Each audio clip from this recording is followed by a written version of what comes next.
কেউ যদি এয়ারপোর্টে হোক, রাস্তায় হোক, রেল স্টেশনে কোন মেয়ে যদি জাঙ্গিয়া পরে ঘুরে বেড়ায় কোনো দোষ হয় না, কিন্তু একটা মুসলিমদের মেয়ে হিজাব পরলে এদের গায়ে ব্যথা লাগে।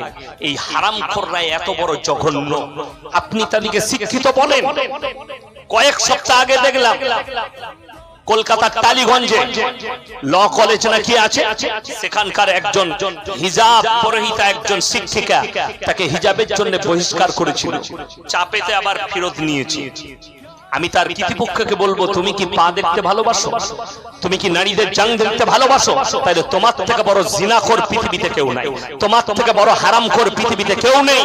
আর ইসলাম শুনেলেন হাদিস, আল্লাহর হাবিব সাল্লাল্লাহু আলাইহি সাল্লাম নিজের মাথার পাগড়িটা খুললেন আর হাতেম তায়ের মাথায় বিটির মাথায় চাপিয়ে দিলেন। আল্লাহর নবী সাহাবীরা বললেন, ইয়া রাসূলুল্লাহ, এটা মুশরিকের বিটি। নবীজি ধমক দিলেন, হে আমার সাহাবীরা শোনো, আমি মেয়েদের মাথা ঢাকতে এসেছি, খুলতে আসিনি। জোরে বলুন সুবহানাল্লাহ। নবীজি মেয়েদের মাথা ঢাকতে এসেছেন। আর যারা শিক্ষিত আছেন শুনে যান, আল্লাহর কসম খেয়ে বলে যাচ্ছে, ইসলামের সবথেকে বেশি নারীকে অধিকার দিয়েছে পৃথিবীতে সব ধর্মের মধ্যে ইসলাম।